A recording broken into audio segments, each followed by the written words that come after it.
पे फिर से स्वागत है। जो आज का हमारा टॉपिक है, हम क्या करेंगे, CSIR नेट में जो प्रॉब्लम्स आई हुई है हम उनको सॉल्व करेंगे। ठीक है, आज की जो प्रॉब्लम है वो है CSIR नेट दिसंबर 2012 में आई हुई प्रॉब्लम है। ये प्रॉब्लम नंबर थी 73। अब इस प्रॉब्लम में क्या पूछा हुआ था हम वो देखते हैं और देखते हैं कौन सा ऑप्शन करेक्ट हो सकता है। ये क्वेश्चन जो है वो मल्टी सेलेक्टिव क्वेश्चन में था। देखो हमें यहाँ पे क्या क्या गिवन है, एक n cross n matrix given है जो कि कॉम्प्लेक्स मैट्रिक्स है और A स्टार उसका कॉन्जुगेट ट्रांसपोज है। अब यहाँ पे इस क्वेश्चन को सॉल्व करते हुए मैं मान के चल रही हूँ कि आपको पता है कि कॉन्जुगेट ट्रांसपोज क्या होता है, ट्रेस क्या होता है, ये सारी चीजें। ठीक है, अब देखते हैं ऑप्शंस को देखते हैं। उन्होंने पूछा हुआ है कि इनमें से कौन सा ट्रू होगा, तो ऑप्शंस को देखते हैं। देखो जब भी ऐसे क्वेश्चंस आए ना हमारे पास, मैं एग्जाम में कैसे सॉल्व करना है, सबसे पहले एक सबसे कम ऑर्डर के मैट्रिक्स बनाओ जहां से आप आइडिया लगा पाओ कि क्या हो रहा है या क्या हो सकता है। जैसे इस क्वेश्चन में हम n क्रॉस n पे भी काम कर सकते हैं, लेकिन हम इस पे काम नहीं करेंगे। पहले हम चीज़ों को एक्सप्लिसिटली देखने के लिए हम क्या करेंगे, 2 क्रॉस 2 ऑर्डर पे काम करेंगे। इस पे काम करेंगे ना जब हम, तो उसको हम बाद में क्या कर देंगे, n क्रॉस n पे भी ऐसे ही होएगा। अब देखते हैं। अब यहाँ देखो एक चीज़ आपने देखी हो, सब कुछ सारा क्वेश्चन जो है ट्रेस पे और A पे बात हो रही है कि A मैट्रिक्स इन्वर्टिबल होगी कि नहीं होगी, ट्रेस जो है उसका वो क्या होगा, इस पे बात चल रही है सारी। तो हम क्या करते हैं, पहले A स्टार A को जनरल मैट्रिक्स लेके क्या करते हैं, कैलकुलेट करते हैं। मैंने 2 क्रॉस 2 ऑर्डर की मैट्रिक्स ली। A मैंने लिया A11 A12 A21 A22, ये एंट्रीज कॉम्प्लेक्स है 2 क्रॉस 2 ऑर्डर की। अब इसका जो कंजुगेट ट्रांसपोज होगा वो क्या होगा, कंजुगेट ट्रांसपोज का मतलब होता है या तो पहले ट्रांसपोज करके फिर कंजुगेट लो, या फिर पहले कंजुगेट लेके फिर ट्रांसपोज करो। हम दोनों साथ में ही कर देंगे। A11 का बार, A21 का बार, A12 का बार एंड A22 का बार। हम इससे क्या करेंगे, ऑप्शंस को देखेंगे कौन सा सही होगा कौन सा सही नहीं होगा। देखो अब A स्टार A की प्रोडक्ट करो, A स्टार A की प्रोडक्ट करोगे क्या आएगा, A11 बार, ठीक है, प्लस A12 बार। यहाँ से A11 A21 बार प्लस A12 A22 बार, ये आ गया।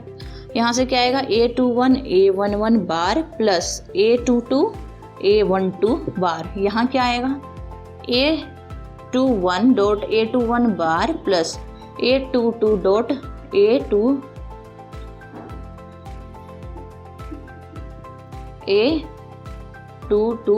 बार। ये आ गई आपके पास A स्टार A। अब ट्रेस का मतलब क्या होता है, डायगोनल एलिमेंट्स का सम। अगर आप चाहो तो इस चीज़ को थोड़ा सा और सिंप्लीफाई कर सकते हो। देखो इसमें ट्रेस क्या आएगा, सबसे पहले ट्रेस लिखते हैं। ट्रेस क्या होता है, जो भी एलिमेंट डायगोनल पे हो ना उनका सम।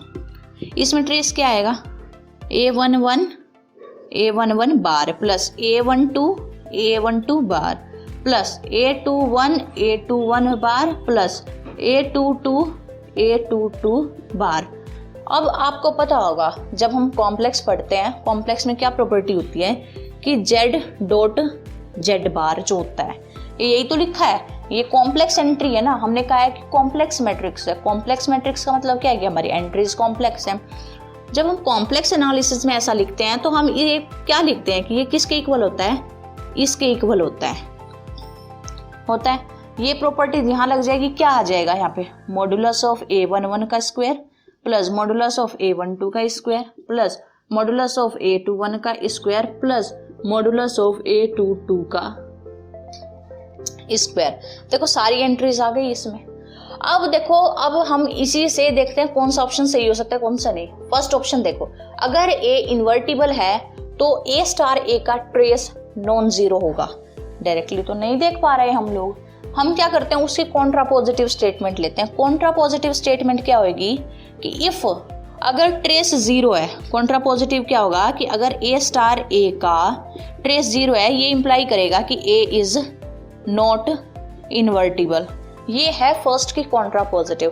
देखो वैसे देखना थोड़ा सा डिफिकल्ट है, लेकिन अगर उसकी कॉन्ट्रापोजिटिव स्टेटमेंट लेके देखोगे वो बहुत इजी पड़ जाएगा। क्या कह रहा है, उन्होंने कहा था नहीं होना चाहिए, मैं मान रही हूँ ट्रेस जीरो है। अगर ट्रेस जीरो है तो A इन्वर्टिबल नहीं होगा। ठीक है, यानी ट्रेस जीरो लेके मैं इन्वर्टिबल नहीं होगा ये शो कर दूं तो वो स्टेटमेंट और ये ए स्टेटमेंट इक्विवेलेंट होगी। अगर वो हो जाता है तो मैं मान लूंगी कि ए ट्रू है। हो गया। अब मैं मान रही हूँ कि ये ट्रेस जीरो है, अब इसको जीरो पुट करो। आपको पता है ये सारे जो नंबर्स हैं A11, A12, A21, A22, ये सारे नंबर्स क्या है हमारे पास पॉजिटिव नंबर्स, क्योंकि इनके स्क्वायर का मॉड्यूलस जीरो है। ये सारी पॉजिटिव क्वांटिटीज है। आपको पता है सम ऑफ पॉजिटिव नंबर कब जीरो होएगा, जब वो सारे जीरो होंगे। इसका मतलब क्या है, यहाँ से A11 भी जीरो आ गया, A12 भी जीरो आ गया, A21 भी जीरो आ गया एंड A22 भी जीरो आ गया। ये सारे नंबर जीरो हो गए। अब देखो सारी एंट्रीज जीरो हो गई। अगर ये सारी एंट्रीज यहाँ जीरो हो गई तो ए खुद क्या बनेगी, जीरो मैट्रिक्स। ए जीरो मैट्रिक्स बन गई। और आपको पता है जीरो मैट्रिक्स कभी भी इन्वर्टिबल नहीं होती है। दैट मीन्स हमने क्या दिखाया, फर्स्ट स्टेटमेंट की ये जो कॉन्ट्रा पॉजिटिव स्टेटमेंट है हमने वो ट्रू शो कर दी। इसका मतलब क्या है कि फर्स्ट स्टेटमेंट सही है। हो गया इसका फर्स्ट ऑप्शन। अब देखो इसकी कॉन्ट्रा पॉजिटिव स्टेटमेंट ही डी ऑप्शन है। क्या कहा इन्होंने कि अगर ए स्टार ए का ट्रेस जीरो है तो ए जीरो मैट्रिक्स होगी। हमने दिखा दिया ना कि जब हम ट्रेस जीरो लेके चल रहे हैं ए हमारा ए का आंसर क्या आ रहा है, जीरो मैट्रिक्स आ रही है, क्योंकि सारी एंट्रीज जीरो आ रही है। सी भी करेक्ट हो गया। अब हमें बात करनी है ऑप्शन सॉरी डी भी करेक्ट हो गया। अब हमें बात करनी है ऑप्शन सी को लेके। अब इसमें देखो मैं इरेज कर रही हूँ थोड़ा सा।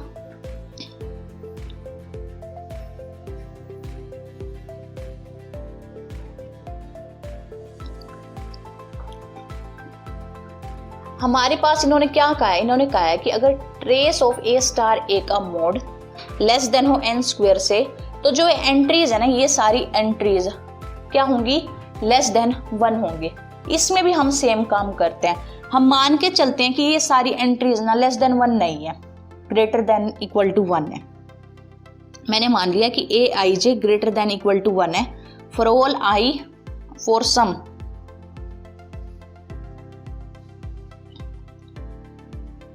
मैंने मान लिया कि जो ये एंट्रीज है ना वो क्या है, ग्रेटर देन इक्वल टू 1 है। अब अगर इन सारी एंट्री, आप देखो सी स्टेटमेंट को प्रूव करना है, डायरेक्टली तो नहीं दिख रहा, मैं क्या करूंगी कॉन्ट्रा पॉजिटिव लेके प्रूव करूंगी। इसमें भी जैसे हमने ए ऑप्शन को देखा, इसमें मैंने क्या किया, मैंने मान लिया कि ए आई जे का जो मोड है ना वो ग्रेटर देन इक्वल टू 1 है, भाई लेस देन 1 नहीं है।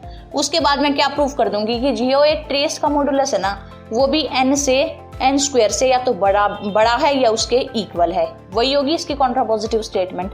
अब देखो ये सारी क्वांटिटीज क्या है, 1 से बड़ी है, ये भी बड़ा है 1 से, ये भी बड़ा है 1 से, ये भी बड़ा है 1 से, ये भी बड़ा है 1 से, 1 2 3 4 इक्वल टू 4 आ गया। यानी मैंने क्या दिखाया, देखो मैंने मान के चला कि जो अरे ट्रेस है ना ये तो ट्रेस था। देखो मैंने क्या मान के चला कि जो ए आई जे का मोड है ना वो क्या है, ग्रेटर देन इक्वल टू 1 है। अगर ऐसा हुआ तो ये क्वांटिटी भी 1 से बड़ी है, ये भी और ये भी क्या आ गया, 4 आ गया। अब ये मैट्रिक्स कितने ऑर्डर की थी, देखो यहाँ पे ये प्रॉपर्टी सेटिस्फाई हो रही है ना, trace of A star A greater than equal to n square आ रहा है। कैसे, देखो n की वैल्यू तो हमारे पास क्या है, 2 है ना, अगर n की वैल्यू 2 है तो ये क्या आएगा, 4 ही तो आएगा। जब मैं इन एंट्रीज को 1 या 1 से बड़ी ले रही हूँ तब मेरा ट्रेस क्या आ रहा है, या तो 4 आ रहा है या 4 से बड़ा आ रहा है। इसकी कॉन्ट्रा पॉजिटिव स्टेटमेंट ट्रू है, दैट मीन्स ये स्टेटमेंट भी क्या हुई हमारे पास, ट्रू हुई। अब देखो बी स्टेटमेंट क्या कह रहा है, अगर ए स्टार ए का ट्रेस नॉन जीरो है तो ये इन्वर्टिबल है, तो ये स्टेटमेंट क्या है, फॉल्स है। देखो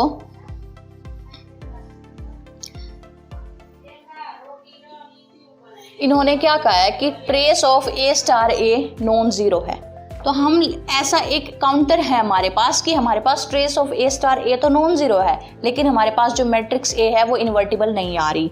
वो काउंटर क्या है, 0 1 0 0। ये ले लो ए को आप, एंट्रीज कॉम्प्लेक्स है, ठीक है। ए स्टार ए क्या आएगा,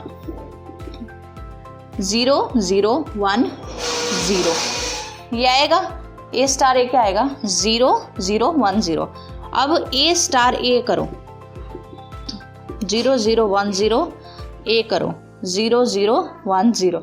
आप देखोगे ये क्या आएगा इसमें 1, इसको ऐसे 1, यहाँ क्या आएगा 0, यहाँ क्या आएगा 0 और यहाँ भी 0 आएगा।